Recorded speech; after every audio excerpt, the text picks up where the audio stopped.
Bom dia a todos. Ayrton Senna da Silva disse: quando você não está feliz, é preciso mudar e resistir à tentação do retorno. O fraco não vai a lugar algum. Sapientíssimo grão-mestre-geral adjunto Adalberto Aloysio Henry. Qual a vossa análise sobre a maçonaria em evolução? Mais uma vez, um bom dia, né? Para que a gente possa, eu acho que assim, tecer algumas considerações em relação à evolução da maçonaria, que nós somos uma escola iniciática, uma escola de aperfeiçoamento moral, intelectual, que propugna, né, que o espírito acima da matéria, né, enfim, uma série de questões. Mas eu penso que a gente precisa, quando a gente fala em evolução, a gente precisa fazer uma viagem ao longo do tempo. E aí a gente precisa retroagir a história e nos colocar lá quando, antes da existência da nossa chamada, deste modelo da maçonaria especulativa, como existe hoje, a partir de 1717, quando a Grande Loja Unida de Londres, né,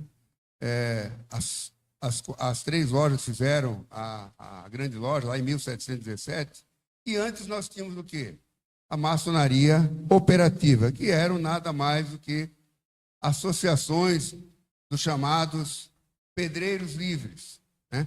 Os pedreiros livres que tinham salvo-conduto, era uma casta de profissionais altamente especializados que tinham a proteção de quem tinha o domínio político naquela ocasião, naquela época, que era a igreja associada aos reis, né?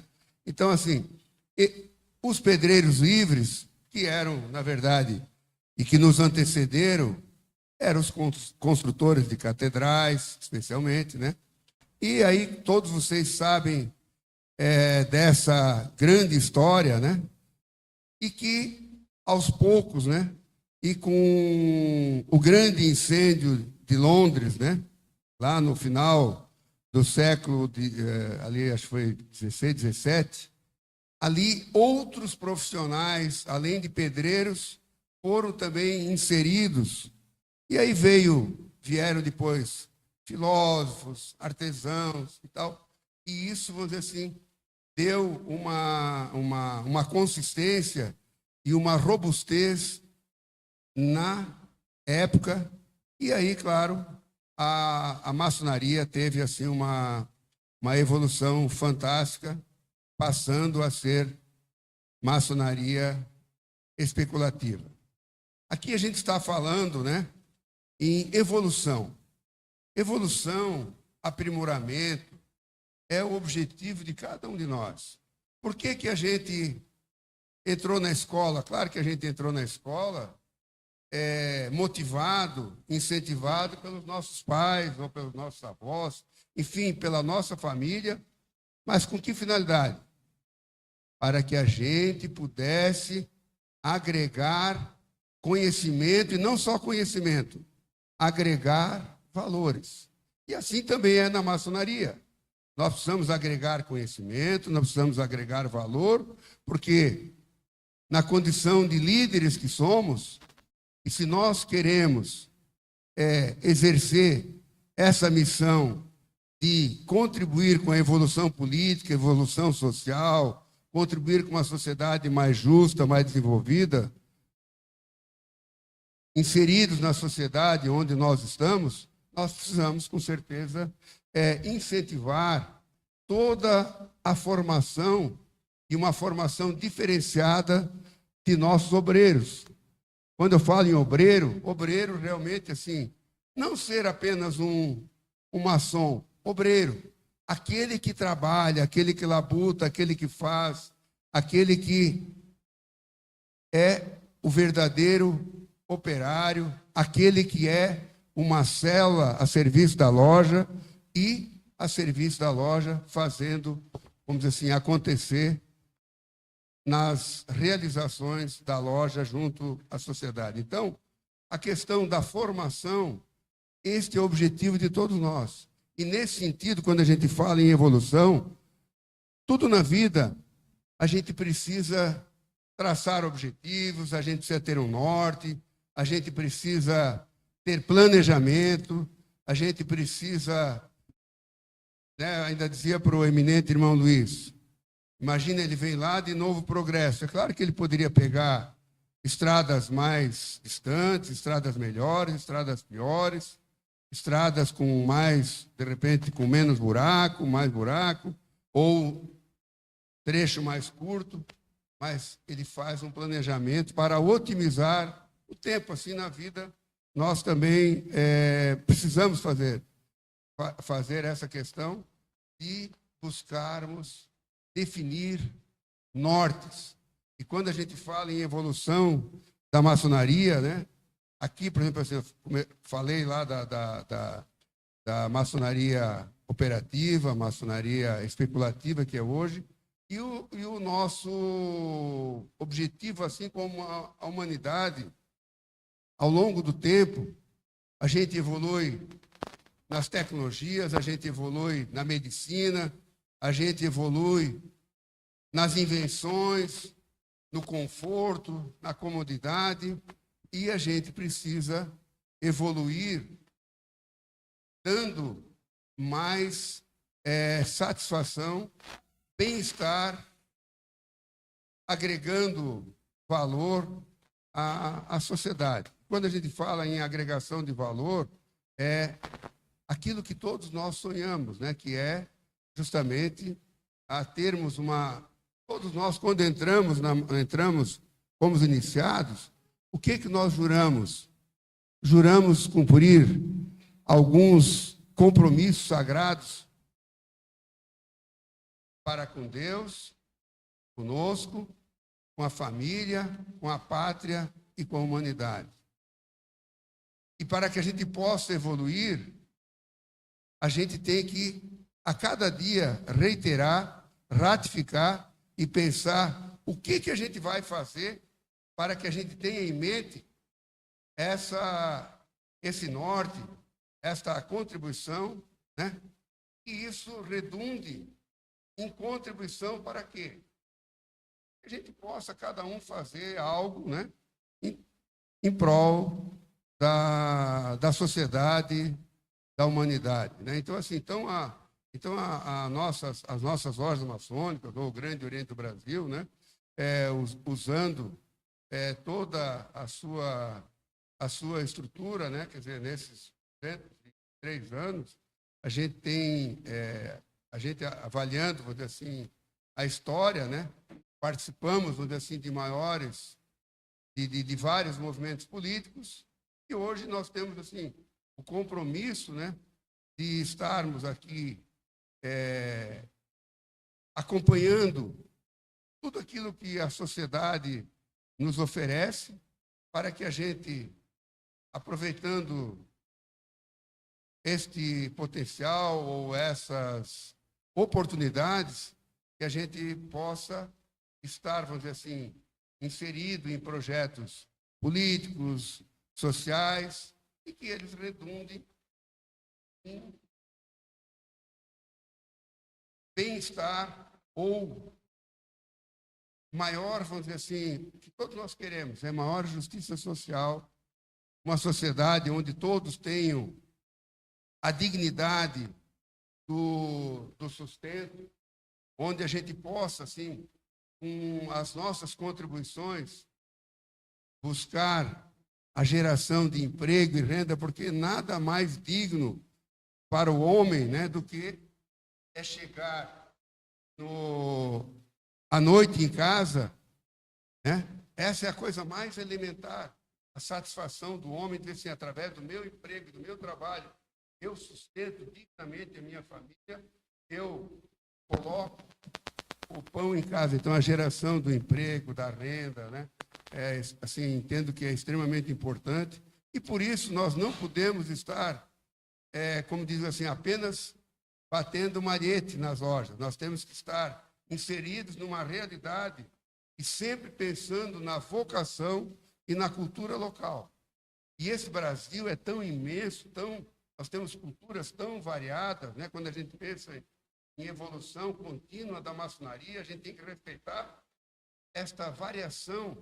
Aqui em Santarém, por exemplo, tem uma realidade diferente aqui, como diz, no Baixo Tapajós, do Alto Tapajós, ou de outras regiões, ou muito diferente de Belém, né, para falar na capital. Então, a gente tem que ter essa consciência também que cada um de nós tem uma realidade, uma cultura que nós precisamos respeitar e saber utilizar para que a gente possa, cada loja, exercer a sua missão e estar inserido lá na sociedade. É um tema, assim, que vocês escolheram bem aberto, né? Assim, e tudo se pode falar, assim, mas é um tema assim, bem aberto, bem desafiador, né?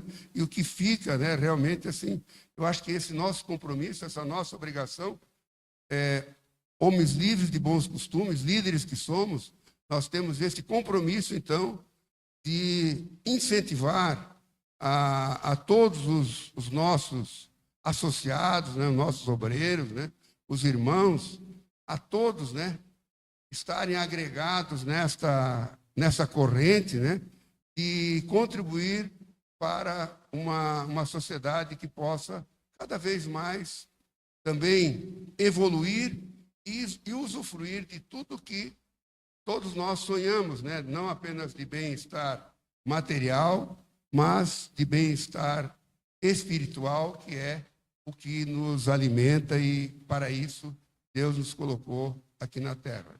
Por hora era isso que eu gostaria de colocar, né? E agradeço aí a oportunidade.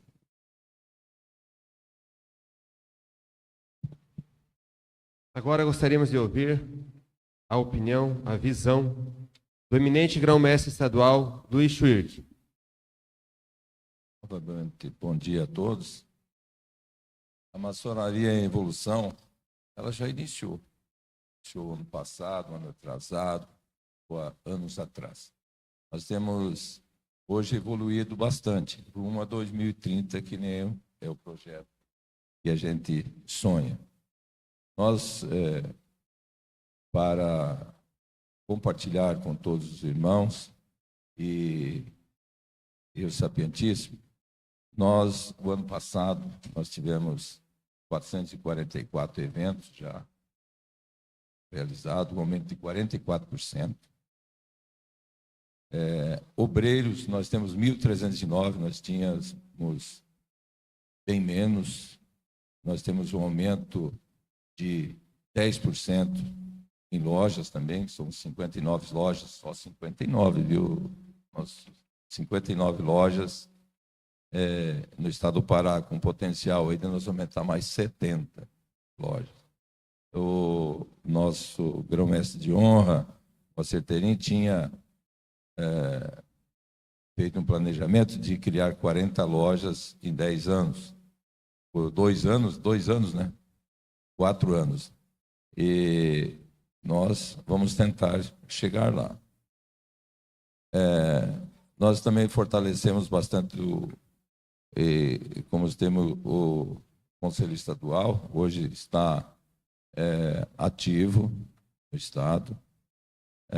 Tivemos melhoria na gestão do GOI Pará, em diversas pastas, diversas atividades foram desenvolvidas que estavam, assim, não paradas, porque durante os 4 anos que estive com o grão-mestre adjunto, juntamente com o Edilberto, a gente tirou como base a administração do nosso grão-mestre Acerteirinho e fomos avante e conseguimos sucesso. Nós queremos também pesquisa de opinião com todos os obreiros do Estado. Já iniciamos essas pesquisas e eu gostaria muito que os irmãos participassem dessas pesquisas que a gente faz, que isso nos fortalece para o engrandecimento do GOB. Aí nós vamos ver o que realmente nós precisamos da nossa gestão. Então, as pesquisas são assim, acredito que cada mês vai ser uma pesquisa de opinião de todos os irmãos com relação à gestão, com relação aos estudos maçônicos. Com esses dados, aí sim a gente vai tomar as nossas decisões na nossa gestão. E observando bem, sempre coloquei aos irmãos e a todos que compõem a administração, que é a administração compartilhada, entendeu? Eu não tenho vaidade de cargo, eu não tenho vaidade para isso, e eu gostaria que sempre coloco aos irmãos que, como nós temos a nossa família, os nossos negócios, que a maçonaria seja o espelho do nosso trabalho na vida profana. Então, esse é o meu objetivo de levar aos irmãos, nessa administração compartilhada e participativa, dando oportunidade para todos para que o GOB continue crescendo. O uso também de planejamento estratégico escrito, seguido pelo GOB. Nós temos que ter planejamento.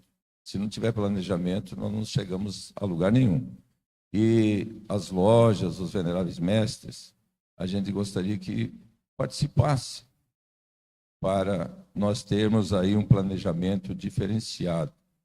E não adianta impor um planejamento direto da administração, nós temos que ouvir as bases. O estímulo da loja também, para esse planejamento, é de suma importância. Através dos nossos secretários, para estimular os veneráveis e os veneráveis estimular os irmãos para que cheguem as demandas que nós necessitamos. Melhorar o uso do site, nós melhoramos bastante, nós temos aí tranquilidade. Agora, essas ferramentas é de suma importância para o andamento do nosso trabalho. Então, este site do GOB é do uso de todos os irmãos. Então, a gente gostaria que os irmãos aproveitassem a oportunidade que tem. Porque no passado, nós éramos criticados porque não tinha. A gente tem. Então, é uma ferramenta importante. Se nós temos o celular com facilidade de manuseio, todo mundo sabe, todos os irmãos sabem mexer no celular.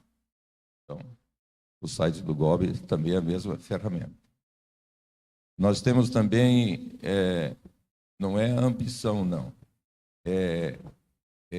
Este é um sonho da gestão, de criar as regionais em todo o estado, como está já está dividido o estado em regional, para o andamento dos nossos trabalhos da administração. Nós temos loja de 2.000 quilômetros, sapientíssimo, uma distante da outra, 2.000, 2.500. Nós precisamos que nessa gestão compartilhada, que nós estamos dando oportunidade para surgir novas lideranças, que essas novas lideranças ajudem na gestão. E são irmãos experimentados, e não é imposto nenhum cargo pela parte da administração. Chegar, não, é fulano que vai ser, é discutido nas lojas, será discutido, como já foi vários já nomeados que compõem já essas pastas, que ocupam essas pastas, indicado pelas lojas e pelas regionais. Então, eu gostaria que, neste momento importante, que com certeza esta mensagem que é daqui de hoje vai para todas as lojas, que os irmãos vejam com carinho. Eu não quero, como grão-mestre, não quero conduzir sozinho uma grande potência, um grande Oriente do Brasil com tantos irmãos, com tantas distâncias sozinho. Gostaria que todos os irmãos nos auxiliassem. Eu tenho, assim, o GOB Pará, não é eu que tenho, o GOB Pará tem muito acesso ao Poder Central. onde está o nosso grão-mestre, o Sapientíssimo, aqui representando, nós temos muito acesso, facilidade. Eles abriram as portas, não só para o Golpe Pará, mas eu vejo que nós temos bastante facilidade de comunicação com eles, mas eles para todo o Brasil.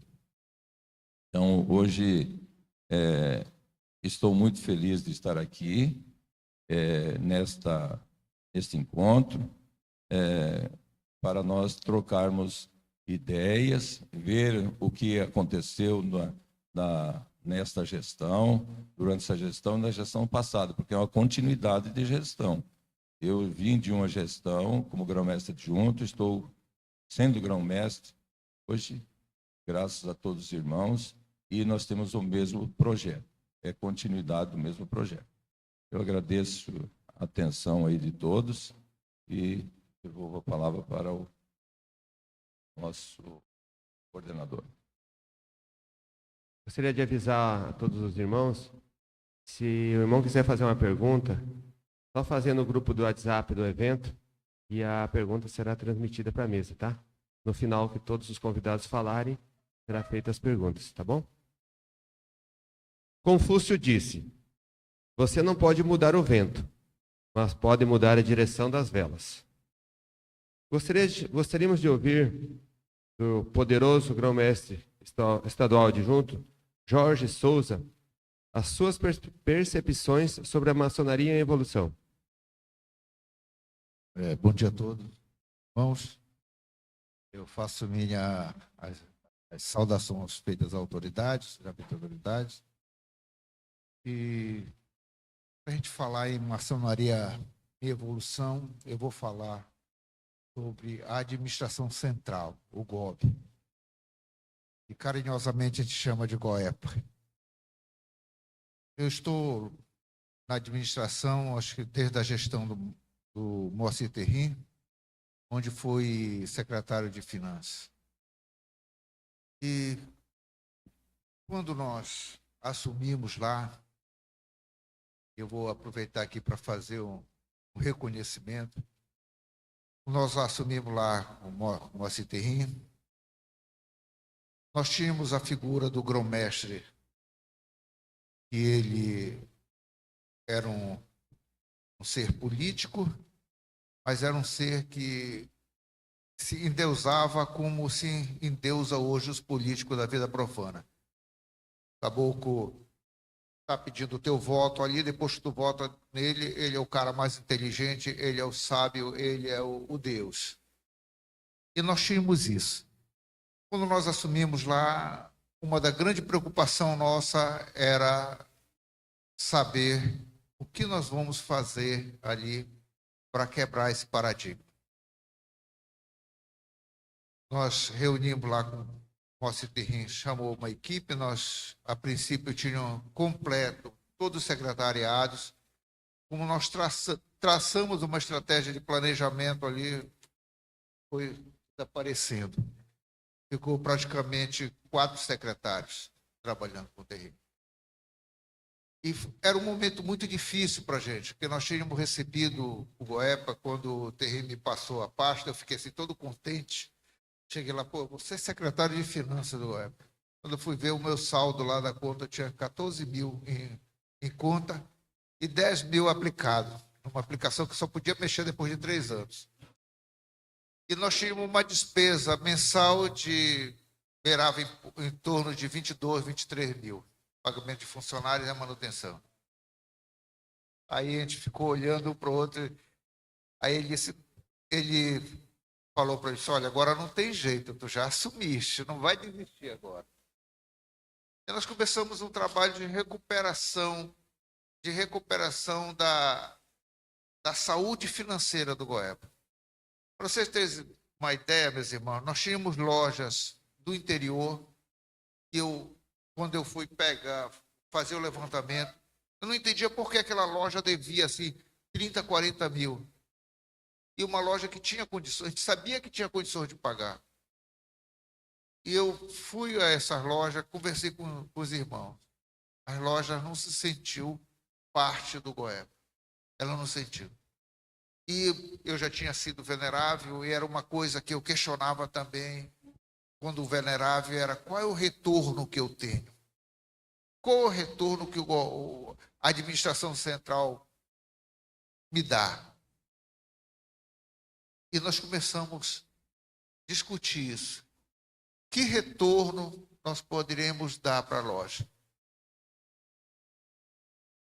O Terrim fez a gestão dele e eu aqui reconheço que se não fosse o Terrim, talvez com a sua expertise como contador, como gestor, talvez nós não estivéssemos hoje aqui. Porque outra pessoa dificilmente teria coragem de enfrentar o que ele enfrentou. Sem recurso, ainda com uma oposição terrena ali, todo o tempo cobrando e tal. E nós fizemos o seguinte: vamos usar essa cobrança como ferramenta para a gente se estruturar. E fizemos isso. Fizemos das críticas a nossa âncora. A gente sabia que quando a gente estava fazendo uma ação que tinha muita crítica, a gente já disse, não, peraí, tem alguma coisa errada. Ou a coisa está beleza, ou então tem alguma coisa errada. Vamos repensar nessa ação. E assim nós fizemos. Terrim deixou o executivo com 170 mil em caixa. A gente pode até... são valores que as lojas movimentam, e loja que movimenta muito mais do que isso. Mas, na nossa realidade lá, para quem pegou aquilo lá, para quem estava vivendo aquilo, foi assim um ganho muito grande. Passamos por Gilberto. Gilberto foi outro construtor, divisor de água, porque ele veio com uma visão empresarial da coisa. Aí começou a mudar de figura. E ele veio emplacando lá. Colocou a sua equipe de secretários. E eu lembro da primeira reunião dele que ele disse, meus irmãos, eu vou mandar fazer paramento para todos os secretários. Eu quero todos os secretários paramentados. Agora, esses paramentos brilhosos que todos vocês vão usar é para vocês se destacarem dos irmãos. É para os irmãos enxergarem vocês e verificarem que eles podem, vocês estão ali para socorrer eles. É para vocês se identificar. Não vão fazer dos paramentos que vocês vão usar uma barreira entre vocês e os irmãos. Então, essa foi a mensagem do Gilberto e nós começamos a trabalhar nisso. Terrim já tinha recuperado as lojas. O débito que quando nós assumimos era altíssimo e nós já deixamos assim, a inadimplência dava em torno de 40%. Nós passamos com acho que 9%, 10%. Né? E depois dessa gestão, viemos a gestão do Luiz Chuí. E veja bem, meus irmãos, que foi uma ousadia do grão-mestre lá do Gilberto, indicar um grão-mestre que fosse do interior do estado. Todo mundo cobrava, mas como é que o Luiz não vai ter tempo, ele tem os negócios dele? Aí o Gilberto respondeu, eu também tenho meus negócios. Os secretários também têm os negócios. Mas tem uma coisa que a gente tem que observar, que é a vontade de fazer, a doação, a disponibilidade que ele tem para fazer as coisas. E desde lá, da gestão do Terrim, teve um outro aspecto fundamental nesse processo, que foi a forma de administrar. Antigamente se administrava para ritos. Se os irmãos quisessem abrir uma loja, tinha que ser do rito do grão-mestre, porque a coisa saía. Então, para ter uma loja que não fosse uma loja da Dona Iramita, e a Dona Iramita é meu rito. que não ter uma loja da Dinamita era uma dificuldade. Moacir Terrim, tanto Gilberto como o Luiz, mudaram essa figura. Disseram, não, nós não vamos mais fazer isso, vamos administrar para os irmãos. O que importa para a gente é essa expansão. Os irmãos têm que praticar aquele rito que eles queiram praticar. E com isso, hoje, a administração de Luiz Chuí administra para irmãos, não administra para rito. Tá? E um outro aspecto é que nós transformamos a administração, o executivo, numa espécie de assessoramento às lojas, no escritório de assessoramentos para as lojas. Abrimos mais espaço para que os irmãos possam ligar, os secretários possam ligar. Aí a ordem é: não deixa ninguém sem resposta. Vocês não sabem como a gente escuta do grão-mestre quando o venerável, o secretário, liga para ele. Diz, olha, eu já pedi alguma coisa e não foi feito, não tive resposta. Aí ele cai em cima do secretário. Porque trabalho é voluntário, mas nós fizemos um compromisso de estar nessa gestão. Então, meus irmãos, com isso nós conseguimos dar um passo. Por quê? Nós entendemos que as lojas não vão evoluir se o poder central não evoluir. E vice-versa. O poder central não existe, digamos, o goepa forte com loja fraca. E vice-versa. Nós passamos esse período, nós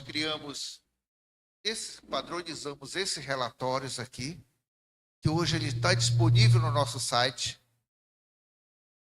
E nesse relatório aqui, meu irmão, se vocês forem observar, na conclusão de quase todos os relatórios, ele está numa fase alusiva, né? Reconhecendo esse trabalho. Eu só vou ler aqui o trecho desse relatório do ano passado. Ele faz a conclusão lá e ele coloca aqui no final. Ele gostaria também de reconhecer, isso ele é o grão-mestre e o secretário de Finanças, que é o relatório de Finanças. Ele gostaria também de reconhecer e agradecer o trabalho daquelas que são as nossas principais ferramentas de desenvolvimento, as lojas maçônicas, especialmente os veneráveis mestres e suas diretorias, que têm uma grande responsabilidade no desenvolvimento do GOB Pará. Então, veja bem, hoje a gestão é voltada para as lojas. E nós estamos lá à disposição para servir as lojas. Como eu falei lá no início, e vocês vão observar hoje, nas nossas autoridades, tanto estadual como federal, que nós não temos mais aquele Deus, nós temos servidor. Porque hoje nós reconhecemos que nós estamos aqui porque os senhores permitiram, os senhores que quiseram que nós estivéssemos aqui. Então, como nós propomos para vocês o nosso nome para dirigir a instituição, nós também nos colocamos à disposição dos senhores para servi-los. Então, meus irmãos, nesse mesmo relatório tem um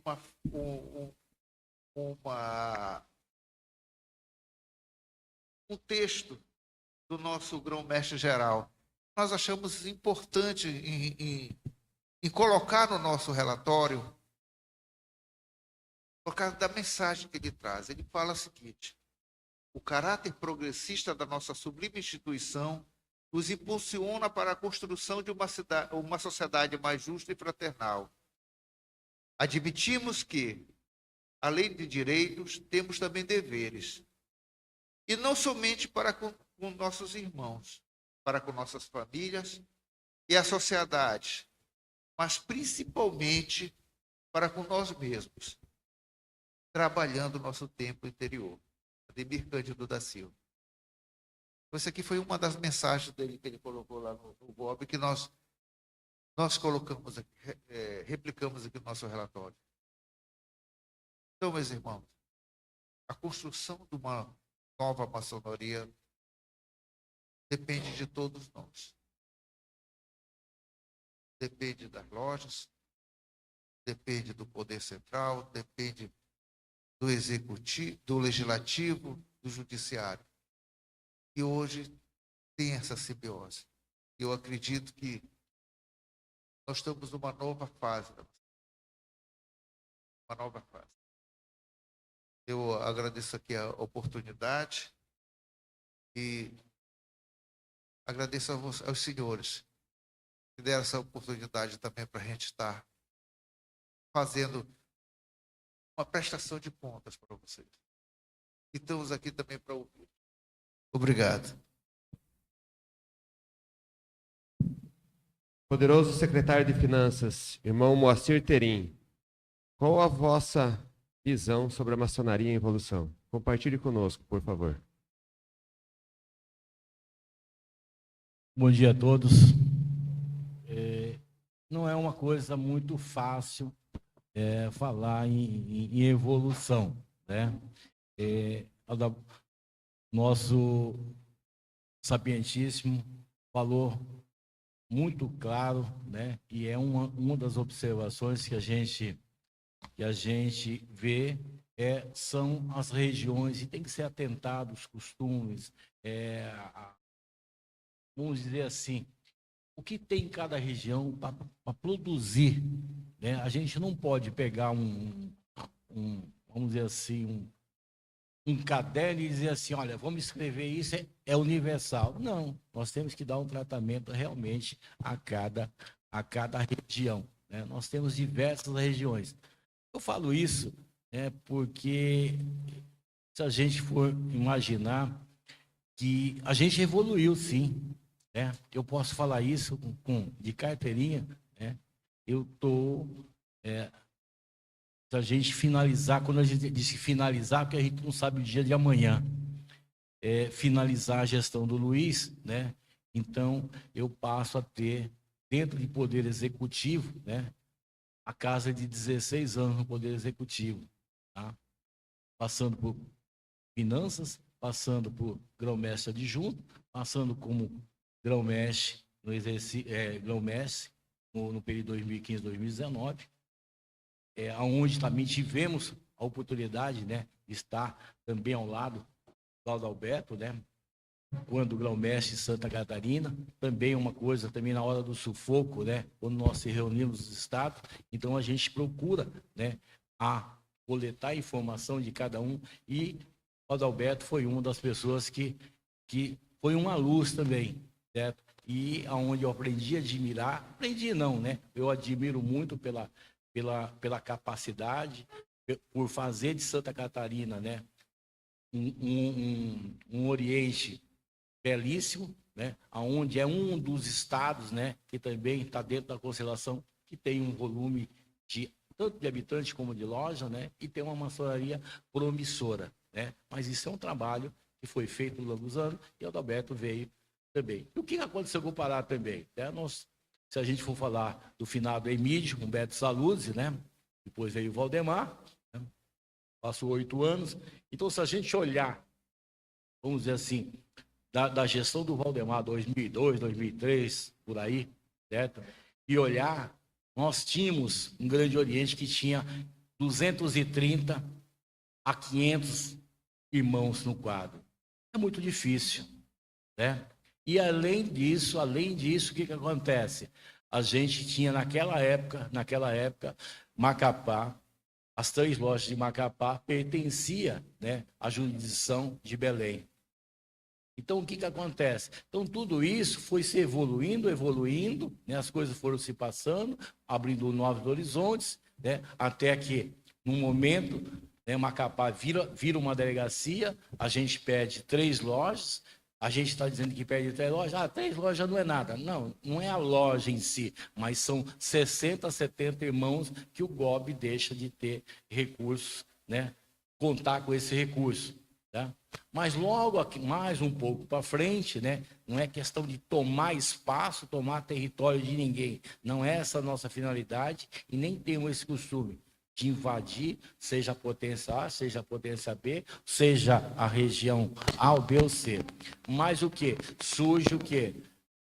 Resgatar 2 lojas que estavam na divisa do Mato Grosso e pertencia ao Grande Oriente do Mato Grosso, estava lá, e a gente consegue trazer, né, as 2 lojas em Castelo do Sonho e Novo Progresso, para trazer para dentro. Então, quer dizer, é uma evolução, porque nós perdemos, mas também nós ganhamos 2 fortes lojas no sudoeste do Pará. Né? E aí começa todo um processo, né, da gente buscar alternativa, né, em decorrência, se a gente mapear, não sei se aumentou alguns municípios, mas o último levantamento que nós fizemos, né, esse é um projeto que o Luiz falou, é de 2015, e começamos então com essa buscar uma alternativa, né? Jorge falou muito bem, nós éramos um número bem reduzido, né? Eu digo que para nós ocuparmos em qualquer função no Poder Executivo, ou no Legislativo, ou no Judiciário, a gente tem que ter um compromisso. A gente quando entra, a gente promete tudo e diz que é tudo, mas só que no dia a dia, eu sei que a gente tem uma série de atribuições, tem família, tem empresa, tem isso, mas eu vejo assim, a maçonaria, se a gente está aqui, é porque a gente gosta. É uma cachaça boa para tomar, né? Mas a gente precisa de evoluir. E a gente, então, vem fazendo esse tipo de trabalho, oferecendo oportunidade. Muitas pessoas nos criticavam lá atrás, né? É um grupo fechado, que é isso, só pode ser o amigo do grão-mestre, o fulano, o ciclano. Não é nada disso. Nós oferecemos a oportunidade, né, de trabalhar conosco, oferecemos, né, toda a liberdade, desde que não comprometa a gestão do eminente, né? Isso é salutar, porque ele é o gestor, e nós somos os auxiliares, ou a secretaria vai auxiliar esse trabalho, dividir essa responsabilidade que ele tem a nível de Estado. A mesma coisa do Adalberto a nível de Brasil. Então, a gente vem crescendo nessa estratégia, né? Então, se a gente for pensar, saímos de 500, passamos para 1.000. Só que nós não conseguimos sair desse 1.000, 1.200, 1.100, 1.090. Então, alguma coisa está acontecendo. Então, nós precisamos buscar isso aqui. Então, hoje, o Edberto deu um plus, né? Né? Fizemos uma campanha com as lojas, aproximamos mais das lojas, né? Antigamente, interior era, não digo colocado de escanteio, dentro de uma ótica, o interior vivia a vida dele e a capital vivia a vida dela, né? Mas isso não é maçonaria, isso não é uma coisa universal, não é uma coisa de Estado, né? Não interessa se é quem está lá em Santana do Araguaia e quem estiver em Barcarena, o tratamento é igual, a atenção é igual. Então, por isso a gente foi mudando tudo isso aí e trazendo. Jorge falou, nós não somos Deus, nós apenas estudamos, apenas debruçamos em cima de Constituição, de regulamento, de tudo que há de... Né? Nós somos uma instituição completa. Agora, nós precisamos usar essa instituição. Então, hoje, é assim que funciona. Então, a gente está buscando essa alternativa de crescimento, né? Então, a gente busca o crescimento primeiro na loja, né? A loja tem que expandir. Então, nós temos aí, o Luiz falou, mas dentro de uns dados atualizados hoje, né? Essas lojas que já foram criadas, né? Então, nós estamos com 65 lojas. Dessas 65 lojas, o que acontece? Fundar loja é bacana, sem sombra de dúvida. Mas nós precisamos fazer com que essa loja progride. Ela não saia daquela formatação provisória, né? Tem loja que fica. Então, se eu for pegar um exemplo de 55 lojas, sem contar o número novo, então o que acontece? Se eu fizesse 5 iniciação, cada loja fizesse 5 iniciação, eu tinha um aumento no meu quadro de 250 pessoas, 275 pessoas ano. No final de 4 anos, eu teria aí 1.200 novos irmãos. Esse é um dado. Isso não acontece. Então veja que antes do Edilberto, nós tínhamos o quê? Eu falo Edilberto, é questão de gestão, não é? Não tem nada gloriar um e enfraquecer o outro. Eu acho que discutir administração, discutir evolução, né? Nós não podemos falar em pessoa. Cada um tem o seu jeito de administrar. O importante é o final, né? Então eu vejo assim, se eu for antes, por exemplo, na minha, nós tínhamos 70, 80 iniciação ano, com 55 lojas. Então, por aí, vai ter uma loja que fez 10 iniciações, vai ter uma loja que fez 6, tem uma loja que não fez nenhum. O que está acontecendo? A gente sabe que está difícil hoje buscar essa mão de obra, vamos chamar assim, propriamente dito, né, pela responsabilidade que tem a instituição, que tem as pessoas, né? Nós não podemos... vamos olhar assim, chamar e largar. E é o que às vezes a gente tem visto. Eu convido, jogo dentro de um sistema e aí não dou continuidade, né, até ele ficar, vamos chamar assim, né, dentro de uma tese formado, ser capacitado para exercer e dirigir, né, a cada uma da administração de loja. Então, hoje a gente vê eleição, ninguém quer ser venerado. Pô, não, fica aí, fica você mesmo e tal, na boa. Eu vou te ajudar. Ajuda 30 dias. De 30 dias, então, larga e vai embora. Cuida da tua vida. Tempo de Muruci, cada um cuida de si, né? Então, veja que a gente, então, está gradativamente, né? Embora um pouco devagar, mas a gente está com o pé no chão para criar isso aí. Então, hoje, né, o último fechamento que nós fizemos era 1.300, então nós aumentamos o nosso quadro em 1.300, mas ainda a gente tem uma preocupação muito grande, é a evasão. Não adianta nada a gente sacrificar, porque isso é sacrificar, é fazer com que a loja produz e você recebe, mas aí o que acontece? Alguma coisa está acontecendo, está desmotivado ou está desinteressado. Então o que acontece? Uma evasão, ano, essa última nossa foi 81. Então, lógico que na época da pandemia perdemos mais, né, cresceu o número de Oriente Eterno, e agora, né, até o quadro, o último levantamento feito, né, a nossa maçonaria paraense, vamos chamar, né, era uma maçonaria envelhecida. Não é que nós não estamos no lado pejorativo, que a pessoa já de idade, né, não serve mais, mas ela tem que ser poupada e a gente tem que fazer essa renovação de novos irmãos. Para quê? Para fortalecer e para ser os nossos seguidores ou seguidores de vocês. E não, o que acontece? A gente morre, né? Fica para quem? Passa para quem? Leva a experiência junto?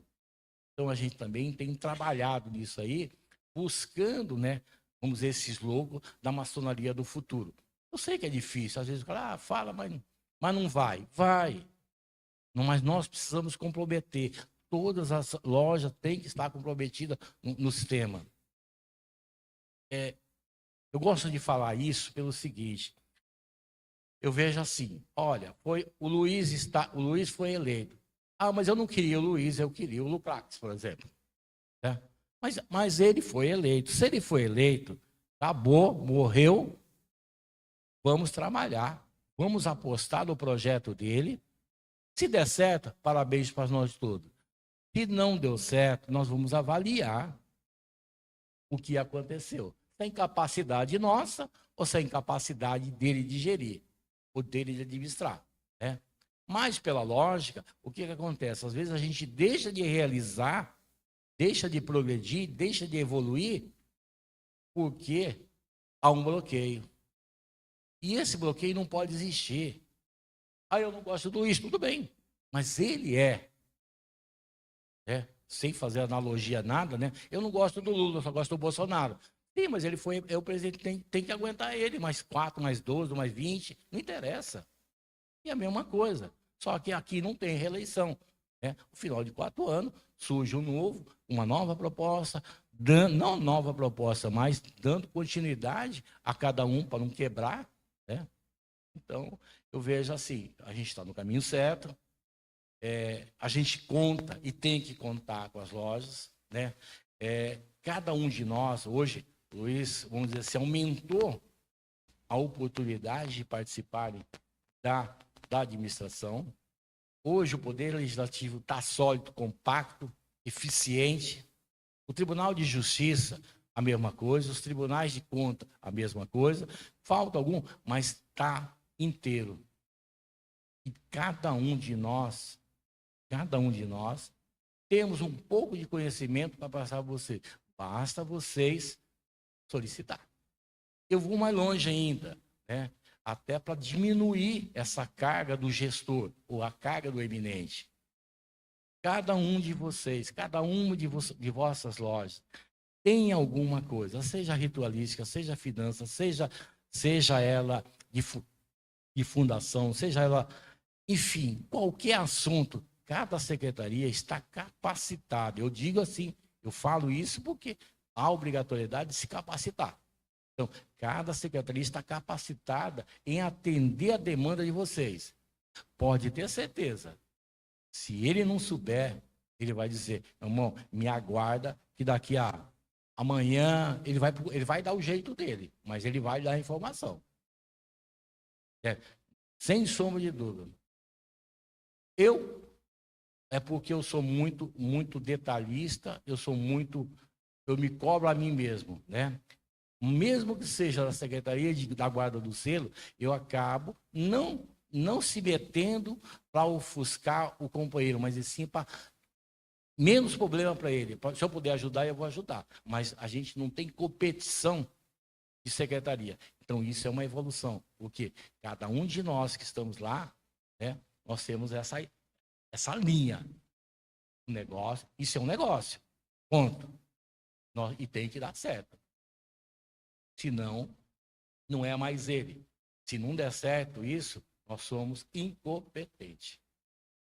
Então, eu vejo assim, a gente tem o GOB, está se modernizando, o GOB está fazendo, a gente, às vezes, não está capacitado ou não quer, a gente quer andar no descontrole, né? Então, a gente não aceita essas novas ideias, os novos procedimentos, né? Às vezes, até como o sistema é uma coisa nova, informática é uma coisa que, às vezes, né, o Marco pode falar muito bem, que é secretário de informática, às vezes não sai como no esperado, mas tem que fazer teste para ajustar. E a gente tem que acreditar nisso aí. Então, eu vejo assim, a nível de Grande Oriente, a nível de GOB Pará, né, eu vejo que a gente está com uma perspectiva muito grande de ter um resultado altamente positivo. Né? E só para complementar e fechar, que eu já passei do meu horário, né? Hoje, o que acontece? Embora a gente sempre reze e fala que essa trilogia, né, dos poderes está juntos, né? Cada um tem a sua responsabilidade junto, mas dentro de uma história nossa, por isso que eu conto ela, né? Nós sempre tínhamos, isso é ponto final, a Assembleia Legislativa como um refém do Poder Executivo. Isso é uma coisa grave, gravíssima, é um crime. Né? E essa própria Assembleia, ela foi remodelando, foi mudando esse leque, foi trocando, outras pessoas foram vindo. Né? Na gestão do Mesquita, teve lá né, Sérgio, depois teve do Mesquita, depois a do Lucartes agora para fechar. Então, é um outro poder legislativo, é uma outra finalidade, é aquela finalidade de realmente fiscalizar o poder executivo, orientar o poder executivo e tentar mudar aquilo que tem, fazer projeto. Eu não sei hoje, tá? Mas eu não recebi um projeto da Assembleia encaminhando para o executivo, que ela não vai gerir o projeto, ela vai reconhecer, vai aprovar, eu acho, né? E vai oferecer ao Poder Executivo para executar. Então, a gente tem que trabalhar nesse sentido. E hoje ela está desencadeando nessa mesma linha. Eu falo hoje, está dando continuidade e mudou. Então, irmão, cada um no seu quadrado e cada um voltado para a administração. Tá? Então, eu vejo assim, a nível de evolução no futuro, nós estamos no caminho certo e vamos conseguir fazer isso aí, com o apoio de todos nós. Obrigado. Obrigado, irmão. Agora gostaríamos de ouvir a visão do venerável mestre da loja Esperança do Tapajós, Luciano Queiroz. 5 minutos, irmão. Bom dia a todos. Em nome do grão-mestre geral adjunto, também eu saúdo toda a autoridade que compõe a mesa. Bem, meus irmãos, na visão de loja, hoje nós, como no carro de venerável, a gente ouviu aqui todo o processo histórico, desde a Idade Média, passa o período renascentista, chega até o período da criação do Grande Oriente da Inglaterra, né, no século XVIII, e chega até o Brasil. Ponto. Cria-se um Grande Oriente. Na fala dos irmãos que me antecederam, né, colocado até mesmo para o nosso irmão agora Terrim, 2002, na gestão do Valdemar, né, tinha-se um número significativo de irmãos, em torno de 200 a 300 obreiros. E a gente vê o seguinte, nós como em loja, né, esse processo, principalmente, acredito que essa falta de evolução no quadro parte inicialmente das lojas, por conta da evasão. Mas qual o motivo da evasão? Muitas vezes a gente não questiona ou não pergunta o porquê da evasão. Nós tivemos a missão em 2020 de assumir a segunda vigilância desta loja. E me foi dada a missão, na época o venerável era o nosso irmão Valtinho, e eu lembro muito bem que ele chegou comigo, meu irmão, você aceita ser segundo vigilante da minha diretoria? Você tem uma missão, trazer alguns irmãos que estão afastados e trabalhar na evasão dos que vão iniciar para que não possa ter evasão. Top. Eu, como educador, sou professor aí praticamente há 20 anos, bolei um tipo de atividade para os aprendizes. Eu me vi como aprendiz. Nós, como aprendizes, a gente inicia com aquela sede, aquela ânsia, aquela curiosidade, aquela vontade de participar. Quando você inicia, tudo é novo, tudo é maravilhoso e tudo é atraente. Mas quando se chega na primeira sessão, os irmãos falam, tudo mais, aí fica aquela sessão repetitiva, administrativa, sem o avanço da evolução que é dos princípios da maçonaria. Ela é uma instituição essencialmente filosófica. Não é só o termo filosófico. A busca do conhecimento. Nós só vamos poder evoluir se nós buscarmos o conhecimento. Mas eu, como aprendiz, às vezes não sei onde buscar. E quando eu tenho uma boa orientação aonde buscar ou como buscar, eu começo a evoluir. Eu só passo a gostar, a amar aquilo que eu conheço. Não tem como eu amar algo que eu não conheço. No momento que eu entro na maçonaria e passo a conhecer, passo a estudar, passo a evoluir na área educacional, eu passo a amar a instituição, porque eu vou estudar história da maçonaria, porque eu vou estudar a história do rito, porque eu vou estudar ritualística. Então, ou seja, eu vou adquirindo conhecimento e vou me apaixonando cada vez mais pela maçonaria. Qual é o papel do padrinho? Acompanhar. Infelizmente, ocorre um erro em lojas que só indica. O padrinho só indica. Eu te indiquei. Depois que entra, não acompanha mais. Não cobra frequência, não acompanha nos princípios básicos de orientação. E, às vezes, não tem um vigilante, né, que possa acompanhar aquele aprendiz. E o que nós fizemos? Período de pandemia deu certo, assim, uma situação. Eu tinha que ver um meio de atrair ainda mais a atenção daqueles aprendizes. Porque às vezes uma reunião, ele não se contenta com uma reunião na semana. Ele entrou e se ele pudesse estar todo dia na maçonaria, ele estaria. Eu era assim. Aqui em Santarém, na época que eu iniciei, nós tínhamos 3 lojas. Eu ia na terça-feira na loja Casa do Amazonas, ia quarta-feira na grande loja, Firmeza e Harmonia Santarena, e na quinta-feira eu estava aqui. Eu nem era da loja Esperança Tapajós na época. Mas toda semana eu estava 3 vezes na maçonaria. Isso fez com que eu me apaixonasse cada vez mais, porque cada lugar eu aprendi algo diferente, um rito diferente. E quando nós assumimos a segunda vigilância, eu falei para o PUT Venerável, eu posso reunir uma vez por semana, fazer um encontro online com eles, de estudo? Pode. Beleza. Fizemos. Eu marcava todo o tempo aqui, 7 horas da noite. Eu chegava o primeiro a chegar. Meus irmãos, cheguem mais cedo para a gente elaborar, ver, treinar, fazer com que eles realmente se apaixonassem. Faziam eles fazer algumas atividades de outros cargos, né? Sentar e tudo mais. E isso fez com que os aprendizes pudessem se empolgar e permanecer na loja. 7 iniciaram, 7 elevaram, 7 exaltaram, e dos 7 hoje, 5 fazem parte da minha diretoria. E estão presentes. E a gente, hoje, eu também como fundador da 20 de agosto, o nosso venerável Edson está ali no fundo da 20 de agosto, eu propus a mesma coisa para ele. E hoje eu estou comandando lá essas reuniões online com os irmãos da 20 de agosto e outros irmãos também, aprendizes. E outros irmãos mestres e companheiros também. Irmão mestre também participam desse encontro. Então, ou seja, acaba aproximando mais, a gente acaba tendo um elo a mais. E isso faz com que o quê? Fortaleça a loja, fortaleça essa fraternidade, traz conhecimento, o irmão passa a gostar mais de maçonaria. E assim, meus irmãos, é o ponto-chave. Quando ele for indicar alguém, ele vai indicar alguém para esse perfil. E vai manter esse irmão em loja, trabalhando a evasão.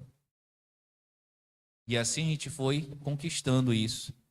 Quando nós estávamos como venerável, para finalizar agora a minha fala, outro ponto importante de evolução, fraternidade feminina. A loja, ela se torna uma loja forte se tiver uma fraternidade forte também para as ações.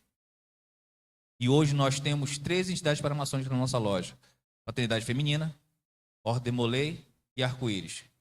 Meus irmãos, a fala que falo para os senhores hoje e para quem está nos ouvindo pela internet. Incentivem as cunhadas em participarem da fraternidade. Porque elas são nosso braço direito. E elas fazem com que a loja também seja forte e fortalece a nós, fortalece a nossa gestão e fortalece também a elas. E isso faz com que a maçonaria como um todo cresça. E uma loja crescendo, se tornando forte, torna-se um grande Oriente Estadual forte e assim um grande Oriente Nacional forte. Juntos somos mais fortes e com certeza eu tenho certeza absoluta que o grande Oriente do Estado do Pará está no caminho certo e vamos crescer cada vez mais. E, novamente, reforço meu compromisso que eu fiz lá para o Edilberto, na época que ele assumiu, e falei a mesma coisa para o nosso eminente Luiz. O que eu puder, a loja pelos Tapajós, as lojas do GOB, Santarém, puder fazer para que o GOB, Estado do Pará, possa crescer e continuar crescendo, estaremos de pé aqui sempre prontos em atender. Obrigado, um bom dia a todos. Obrigado, venerável. Pergunta do irmão Jorge Pantoja ao Lucates, presidente da PAEL. Frente à concorrência de prazeres que a conectividade global oferece, como a ordem pode se valer de sua descrição para captar irmãos? 5 minutos, irmão. Bom dia. Repete a pergunta, por favor. Frente à concorrência de prazeres que a conectividade global oferece, como a ordem pode se valer de sua descrição para captar irmãos? Essa pergunta É uma pergunta interessantíssima. Por quê? O irmão, ele está falando, né, da questão de, digamos assim, as redes sociais, por exemplo, né? Elas são uma grande fonte de prazer, né? Você está ali, de repente, no Instagram, no Facebook, TikTok, e ali você vai assistindo aqueles vídeos, passando o dedinho, né, nos rios, né? Vai passando o dedinho, vai subindo, e aquilo vai te entretendo, e você gasta, querendo ou não, horas e horas no celular. E aí a gente entra naquela situação da procrastinação. E o que a gente deveria fazer, a gente deixa de fazer. Isso não envolve somente maçonaria, não. Envolve também a nossa profissão, né, o nosso trabalho.